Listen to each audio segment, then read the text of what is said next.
여보세요? 박희준입니다.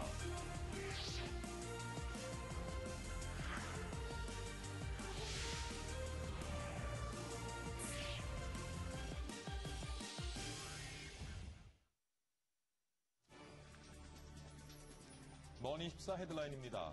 뉴욕 증시와 유럽 증시는 경제 지표가 훼손되면서 상승했습니다. 미국의 9월 소매 매출이 전월비 1.1% 증가했다고 미 상무부가 발표했습니다.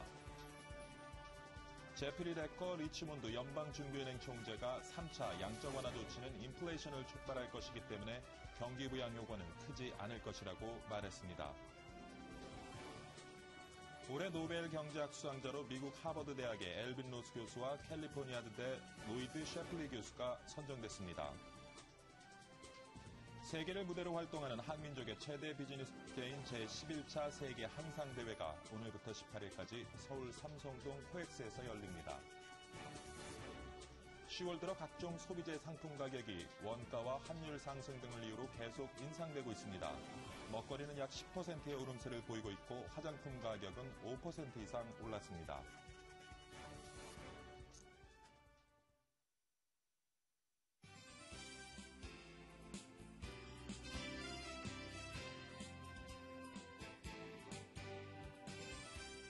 네, 시청자 여러분 안녕하십니까? 10월 16일 화요일 아침입니다.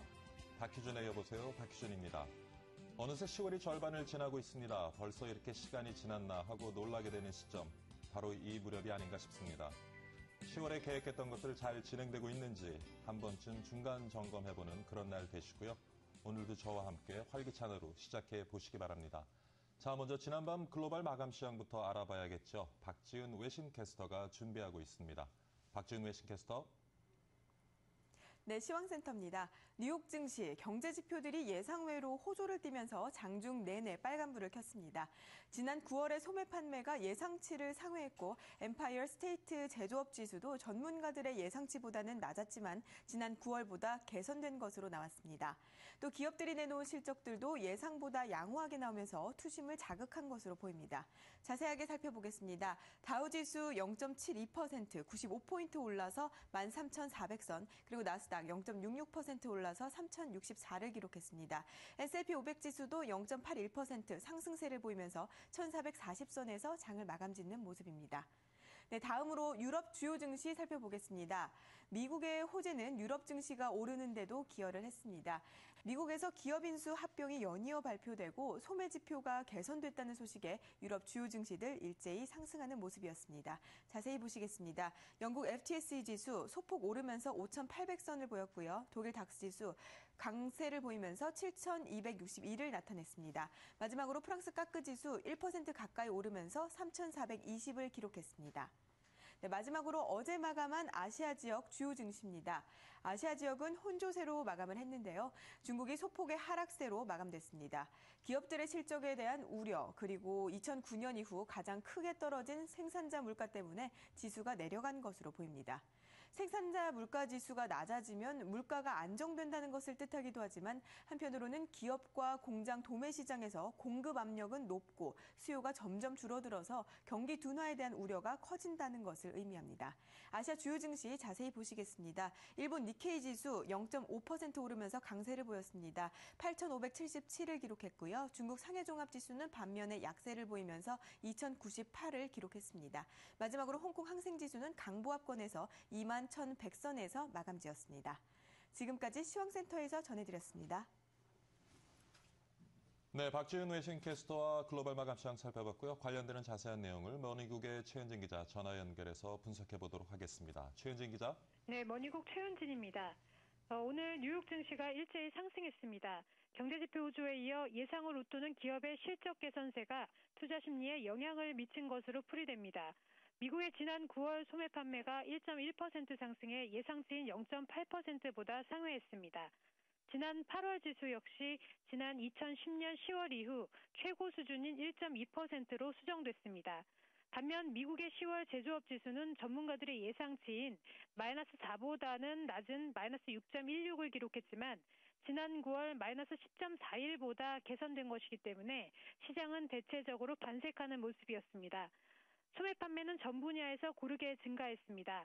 9월 자동차 판매가 1.3% 증가한 데 이어 온라인 점포 등 무점포 판매는 1.85% 늘었습니다. 휘발유는 2.5%, 가전제품은 4.5%, 그리고 식음료는 1.2% 증가했습니다. 자동차, 가솔린, 건축자재를 제외한 상품을 대상으로 한 근원 소매 판매는 8월보다 0.9% 증가했습니다. 이 역시 전문가 예상치인 0.3%를 크게 웃돌았습니다. 하지만 글로벌 경제가 약화되고 있고 이로 인해 원자재 수요가 줄어들 것이란 우려에 유가가 하락세를 보이면서 상승폭이 줄어들기도 했습니다. 종목별로는 텍사스 인스트루먼트가 장중 3% 이상 올랐고 AMD 역시 구조조정 방침이 알려지면서 2.5% 이상 상승하기도 했습니다. 미국 3위 대형은행 시티그룹은 실적 발표에 힘입어 5.58% 올랐습니다. 시티그룹은 3분기에 일회성 경비와 세금 혜택을 제외한 순이익이 주당 1달러 6센트를 기록해 시장 전망치인 97센트를 웃돌았다고 발표했습니다. 그러나 매출은 194억 달러로 전년 같은 기간에 208억 3천만 달러보다 줄었습니다. 유럽 증시도 연이어 발표된 기업 인수합병 소식과 미국의 소매 지표 개선 소식이 호재로 작용하며 상승 마감했습니다. 이날은 유독 기업 인수합병 소식이 두드러졌습니다. 노르웨이 대기업 오크클라 ASA는 노르웨이의 알루미늄 제조 공급업체를 인수하기로 합의했다는 소식에 3.4% 올랐습니다. 또 독일 의류업체 더글라스 홀딩은 사모펀드 어드벤트 인터내셔널이 15억 유로의 인수를 제안했다는 소식에 8.1% 뛰었습니다. 프랑스 미디어그룹 비방디는 자회사인 프랑스 2위 이동통신업체 SFR을 케이블 제공업체 뉴메리커블과 합병 방안을 추진 중이란 보도에 2.8% 올랐습니다. 르노 자동차는 일본 닛산 자동차와 13년간 맺은 제휴를 유지할 것이라는 발표에 힘입어 4.6% 상승했습니다. 현재 르노사는 닛산 지분의 43.4%를, 닛산은 르노 지분의 15%를 각각 소유하고 있습니다. 지금까지 글로벌 마감 시황이었습니다.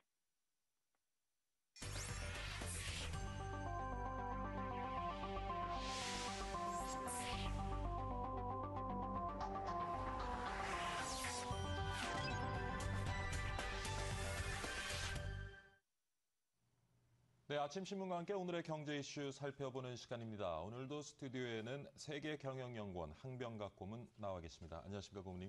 안녕하세요. 네, 일주일 만에 뵙네요. 네. 잘 지내셨죠? 네. 네, 같이 신문을 편하게 보시면서 얘기 네. 나눠보도록 하겠습니다. 네. 먼저 일면 기사 눈에 띄는 것이 은행 파산 시나리오 짜놔라. 그래서 위기 시 충격을 죽일 수 있는 비상대책을 마련하라고 이제 한국은행이 각 은행에 지시를 전달한 것 같은데요. 이 네. 내용 좀 살펴봐 주시죠. 이게 사실은 미국에서는 한 6개월 전에 이미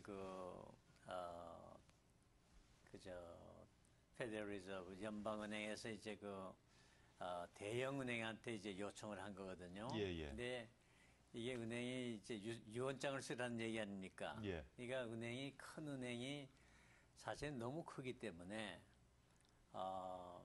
파산 신청을 해도 파산 신청이 잘 안 되거든요. 너무 파장이 크고 그렇기 때문에. 그래서 이번에 금융위기 된 다음에 다드 프랭크 법안이 미국에서 돼가지고 네. 너희들이 파산 계획을 써봐라. 써가지고 제출하면 우리가 이제 그걸 심사해서 이제 승인하겠다. 예.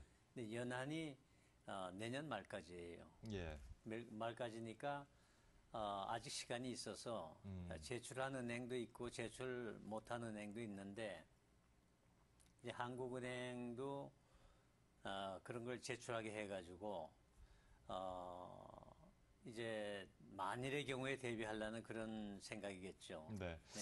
아무래도 은행들이 최악의 상황을 맞이했을 때 금융시장에 줄 수 있는 충격을 이제 그만큼 줄일 수 있도록 하기 위한 준비라는 측면에서는 바람직하다고 보여지는데 네. 조금 우려되는 것이 지금 그만큼 또 상황이 좋지 않은 것인가 하는 생각도 들거든요. 어떻습니까? 네. 근데 이거는 예방 차원에서 한다고 저는 생각을 하고요. 예.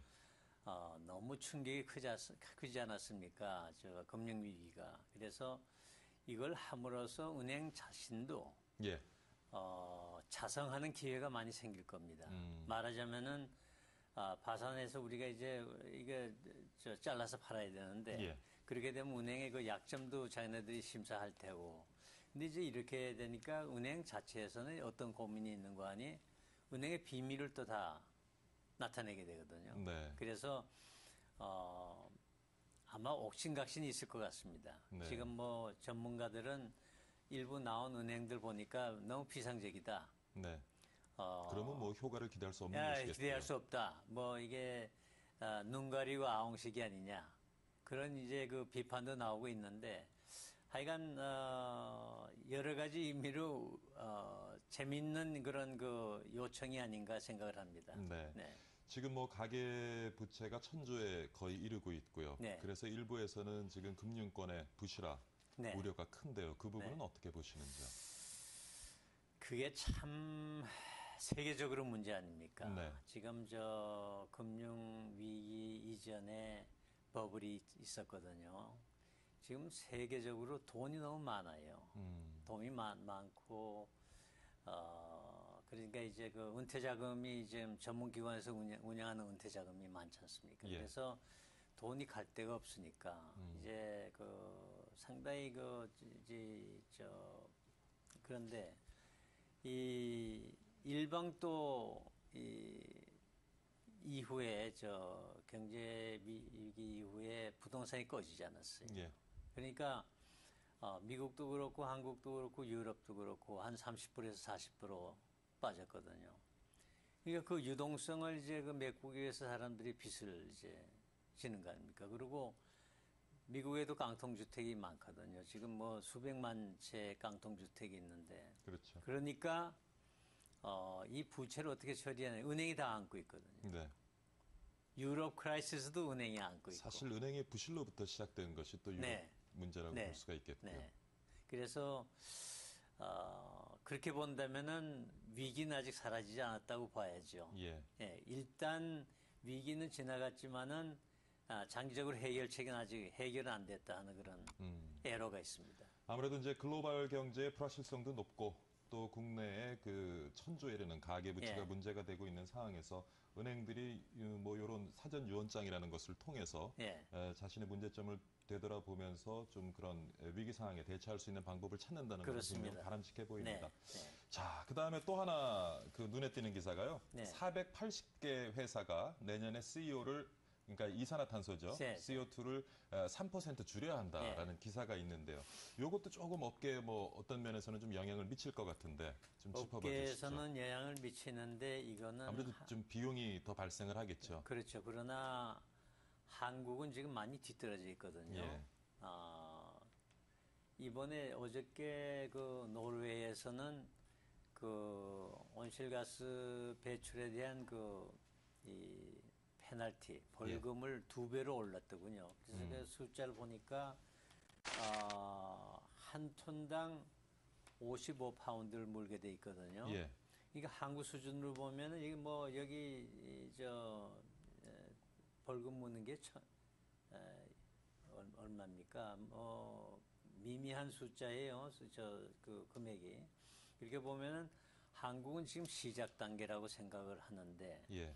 요거를 줄이지 않으면 좀 전에 말씀을 하셨는데요. 요 3%를 네. 줄이지 않으면 1,000만 원의 1,000만 과징금을 원. 내게 되겠습니다. 1,000만 원 그 돈도 아니에요, 사실은. 그렇죠. 그러니까 상당히 그 약소한 그런 그 벌금이라고 볼 수 있고 정부에서도 이제 너무 그 기업에 타격을 주지 않기 위해서 서서히 시작하는 건데 예. 이거는 세계적으로 유엔에도 그런 기구가 지금 있고 미국에도 EPA 같은 게 있고 그런데 상당히 좀 요새 심하게 다루거든요. 예. 국민들이 숨을 쉬지 않습니까? 배기가스 숨을 쉬는데 공기를 정화한다는 건 기업의 의무가 있는 거고 또 이렇게 이 돈을 걷어들이면서 그 돈을 이제 정부에서 그 환경 정화에 많이 쓸 수 있거든요. 예. 나무도 심고 여러 가지 장치도 할 수 있고. 그래서 이는 한국은 해야 되고 기업은 이걸 하나의 코스트로 받아들여야 되지 않나 이렇게 생각을 합니다. 네, 어떤 그 기업으로서의 사회적 책임을 다한다는 관점에서도 필요한 비용이라고 네. 생각이 되고 또 한편으로는 말이죠. 이러한 환경 관련된 그런 법적 규제들이 만들어지게 되면 또 환경 관련된 산업들이 또 성장할 수 있는 기회가 되지 않을까 싶기도 하고요. 물론이죠. 예, 예. 네. 그 부분은 어떻게 보시는지요? 그거는 꼭 해야 되는 일이고 또 긍정적으로 전환하는 거, 우리의 생활의 질을 향상시키는 거고. 그러니까 이건 윈윈이 아닌가 생각을 하네요. 이번에 네. 사실 그 이명박 정부 들어서 가지고 환경 관련되는 규제를 만들면서 네. 환경 관련된 업체들이 성장할 수 있는 어떤 토대를 마련하겠다고는 했습니다만 많은 네. 투자도 이루어졌고요. 네, 네. 실제로 시장이 제대로 만들어지지 않아서 지금 관련 업체들이 도산위기에 처한 것도 굉장히 많은 걸로 알고 있는데 네. 이런 것들이 조금 더 충실히 지켜져서 네. 그런 관련 산업들도 조금 성장해 갈 수 있는 어떤 계기가 되었으면 합니다. 당분간은 정부에서 지원을 해줘야 됩니다. 예, 이 산업이 아직 그 어린 산업이니까. 예, 그래서 저는 이번에도 큰 파산 신청을 하지 않습니까? 예. 웅진에서요. 예, 예. 그것도 이제 내부를 잘 검토를 해봐야 알겠지만은 태양광열 같은 사업은 아직은 이제 기술이 따라가지 못하니까 예. 초창기가 정부에서 지원을 해줘야겠죠. 예. 네. 사실 그 태양광 시장도 우리도 사실 투자를 했습니다마는 글로벌 시장 전체로 보면 규모가 네. 굉장히 작은 데 비해서 중국 업체들이 굉장히 또 저가로 치고 나오다 보니까 참 우리 네. 기업들이 설 자리가 없었던 것 같아요. 네. 이런 하여튼 규제를 통해서라도 좀 시장을 국내에서 활성화시켜서 그런 기업들이 살 수 있는 예. 계기가 좀 마련됐으면 합니다. 사실 뒤집어 놓고 보면은 예, 예. 이러한 규제가 예, 태양광 사업 같은 그런 사업을 돕는 일도 되는 거죠. 예, 그렇죠. 이게 전통적인 그 포슬 퓨얼, 예. 기름이라든지 석탄을 화석연료, 예, 예, 그게 비싸지면은 태양광이 비교적 싸지는 거 아닙니까? 그래서 그렇죠. 이건 자연적인 그런 현상이 아닌가 생각하네요. 결국 우리 네. 산업계 전체가 나아갈 방향이 아닌가 싶기도 네, 하고. 그렇습니다. 자, 국민이 또 이제 기사를 조금 살펴보면은요. 네, 저 지금 8면 보고 있습니다. 네, 예, 8면에 보면은 네, 조금 전에 우리가 이제 시작하면서 금융권 얘기를 했는데요. 네. 요번에는 저축은행 얘기입니다. 네, 지금 이제 기사를 보시죠. 보면 네. 제목이 밑빠진도 예보기금 네, 2조 적자인데 7조가 더 필요하다. 네. 이런 지금 제목을 달고 있는데요. 네. 이거 좀 해석을 좀 해주시죠. 저는 좀 의견을 달리 하는데요. 예, 이 예보는 사실 미국의 예보하고 비하면 많이 다릅니다. 한국의 예보가. 고문이 예보가 어떻게 조성되게 되는 거고 또 예, 역할이 뭔지를 먼저 좀 시청자들께 설명해 주시죠. 예보라는 거는 이제 예. 국민이 이제 은행에 예금을 하면은 예, 예금이 안전해야 되지 않습니까? 그렇죠. 은행이 망하면은 이제 예금을 잃어버리니까 5천만 원까지 이제 정부에서 보장을 해주지 않습니까? 예, 예. 그래야 예금이 은행에 들어가고 그것이 또 다시 은행에서 융자를 하고 은행의 소위 건전성을 확보를 해주고 유지해주고 또 예금자의 권리를 보호해주고 예, 그런 의미에서 예보가 생긴 거거든요. 근데 제가 미국하고 다르다는 점이 뭔가 하면 한국의 예보는 보장은 해주지만 권리가 없어요. 은행을 감독할 권리가 없어요. 은행 감독은 한국에서는 어디서 하느냐면 금융감독원에서 하거든요. 예, 예보는 돈 보따리만 쥐고 지금 문제가 생기면 이제 돈을 풀어주는 역할을 풀어주는 하고. 역할을 하는데 예, 권한은 하나도 없어요. 의무만 있지. 예, 그러니까 이게 문제가 크다고요. 예, 미국의 FDIC는 예금보호공사는 은행을 감독할 권한을 가지고 있고. 권한이 있죠. 예, 그러니까 아주 악착같이 관리하거든요. 예, 예, 근데 한국 이거 예보 이게 욕할 게 아니라고요. 예보가 무슨 힘이 있어요? 예, 예보는 돈만 가지고 은행에서 다 받는 보험금 가지고 그걸 갚아주는 것밖에 못 이 없다고. 기금은 은행으로부터 마련되는 건가요? 은행에서 받죠. 은행에 예, 받는데 예. 은행에서 모자는 국가에서 해줍니다. 예, 미국에서도 그렇고 이제 그런데 원칙은 은행에서 걷어가지고 하는데 예, 은행에서는 또 은행대로 반대죠. 왜 은행에 우리가 다 낸 거를 저축은행에다가 문제 생기는데 퍼주느냐. 이거는 예, 말이 안 된다. 예. 지금 보면은요, 고모님, 네. 저축은행 특별 계정이 지금 15조 원 한도로 예. 설정이 되었는데 사실 지난 시간 동안에 저축은행 구조 조정을 하는 가운데 17조가 지금 투입이 됐다고 네. 그래요. 그러니까 네. 2조가 이제 적자가 네. 났다는 얘기고 지금 사실 부실화된 또 저축은행도 많지 않습니까? 그래서 그렇죠. 추가로 구조 조정을 할 경우에는 또 공적 자금까지 투입이 돼야 된다. 공제자금 투입 안 될 수가 없어요. 예. 그거는 국가에서 해줘야 돼. 미국의 경우도 마찬가지입니다. 미국의 80년대 저축은행들이 많이 예, 예. 있었거든요. 예. 근데 저축은행이 사실은 미국에서도 그 주택 건설을 하는데 이제 융자를 많이 하고 했는데 주택이 나빠지고 금리가 올라가고 그 보가 있을 때 재무장관 있을 때 그 금리 확 올렸거든요. 예, 예. 그래서 700여 개가 그때 도산을 했어요.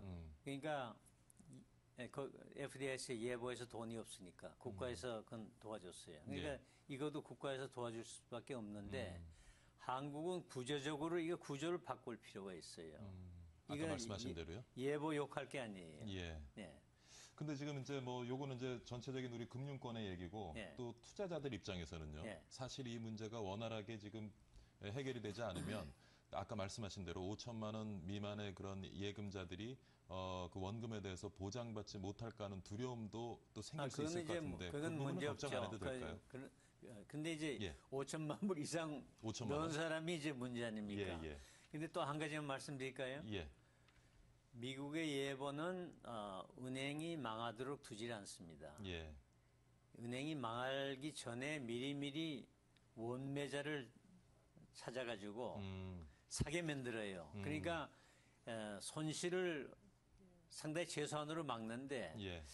이제 제가 보는 이 분위기는 예보가 결국 속수무책으로 있다가 당하기만 하지 않느냐 그런 생각이 있네요. 사실 우리나라는 뭐 금융 분야뿐만이 아니라 예. 모든 산업에 걸쳐서 M&A가 참 활성화되어 있지 못하잖아요. 네, 그렇습니다. 근데 그 부분은 어떻게 보시는지 조금 M&A가 무엇 때문에 이렇게 활성화되지 못한다고 보시는지.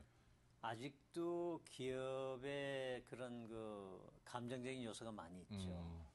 아직도 이렇게 분리가 돼야 되는데 기업은 기업이고 예. 또 개인적인 감정은 감정이고 그런데 그렇지 않기 때문에 많이 아무래도 국민 정서에 영향을 좀 많이 받다 보니까 아직 M&A 자본주의가 시장에서- 정착이 안 돼, 예. 완전히 정착이 안 된 게 아닐까 생각이 예. 되네요. 예, 그렇습니다. 네.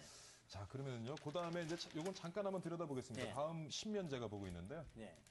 미국 선거 얘기입니다. 이제 네. 21일 남았네요. 네. 그래서 사실은 뭐 오바마 대통령이 굉장히 앞서가다가 1차 네. TV 토론을 한 다음에 굉장히 그 간격이 좁혀졌는데 다시 조금 오바마 대통령이 앞서 있는 것 같아요. 네. 그래서 2차 TV 토론 앞두고 있는데 뭐 미국 대통령 선거 소식 잠깐 좀 짚어주시죠. 그 오바마의 선거 전략은 처음부터요. 예.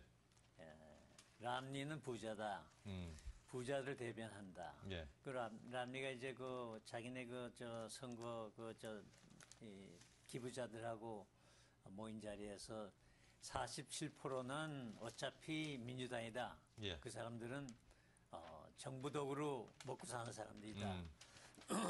유명한 거 얘기를 했는데 그것 때문에도 그렇지만은 뿌리 깊게 지금 민주당은 이번에는 미국의 대통령 선거가 어느 정도 이게 계급 투쟁 비슷하게 지금 분위기가 형성돼 있거든요. 예. 잘 사는 사람하고 못 사는 사람. 이런 이 분위기가 아직도 깊이 있기 때문에 오바마가 선거에 좀 불리했지만은 저기 요전에 프라이머리 예. 디베이트에서 좀 이거 했지만은 뿌리 깊게 있어요. 예. 이 람니는 부유층을 대변하는 거고 오바마는 서민층을 대변한다. 그걸로 인해서 오바마가 아직 앞서고 있지 않느냐 생각이 되네요. 네. 네. 뭐 어떻게 예측을 하십니까? 저는 오바마가 이길 확률이 크다고 생각을 하고요. 또 제가 사실은 오바마가 아니면은 세계은행의 총재 김용 총재가 어떻게 됐으며 불가능한 일이죠. 한국 사람이 자기 나라 대사로 성김이 어떻게 왔겠습니까? 예. 이제 미국의 그 정치의 큰 흐름을 보면은 오바마가 하나의 획을 그었어요. 예, 예. 획을 그은 점이 뭔가 하면 동양 사람을 어느 정도 백인 수준으로 올려놓는 역할을 많이 했고 예. 그리고 또 하나 제가 욕심을 말씀드리자면 예, 예. 제가 한국의 문공부 장관이면은 오바마를 만약 재선된다면은 예. 친한파를 좀 만들고 예. 오바마를 통해서 한류, 이 한국의 문화, 음식 이런 것을 미국에 확 확산시킬 만한 좋은 계기가 되지 않겠느냐. 그런 의미에서 저는 오바마가 됐으면 좋겠어요. 예, 네. 알겠습니다. 네. 사실 뭐 이제 좀 오바마 대통령이 좀 앞서가고 있긴 하고요. 네. 2차 TV 토론에서는 아무래도 그 세계 외교에 대한 또 논쟁을 하겠다고 하니까 한번 주목해 볼 필요가 있을 것 같습니다. 이번에는 오바마가 좀 잘할 것 같아요. 처음에는 좀 이게 무슨 그 사람이 말도 잘하고 똑똑한 사람인데 예, 아주 형편이 없었거든요. 예. 네. 좀 방심한 게 아닌가 싶고요. 네. 자, 오늘 세계경영연구원 홍병각 고문과 함께요. 오늘 조관심과 함께 짚어볼 경제 이슈들 한번 살펴봤습니다. 오늘 사실 외신을 한 2개 정리를 해오셨는데 저희가 시간이 좀 부족해서 좋습니다. 네. 다음 시간에 또 살펴보기로 하겠습니다. 네. 수고 많으셨습니다. 감사합니다.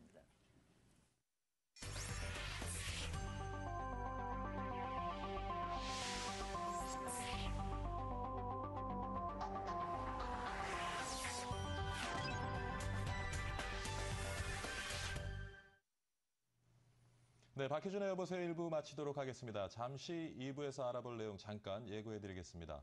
기준금리가 2%로 떨어지면서 우리 예금 금리도 2%대 저금리 시대를 지금 맞이하고 있죠. 저금리 시대 재테크해법 살펴보고요. 쉬운 일은 아니죠. 다양한 경제 이슈와 함께 관련해서 내용들 살펴보도록 하겠습니다. 잠시 후에 찾아뵙겠습니다. 알겠습니다.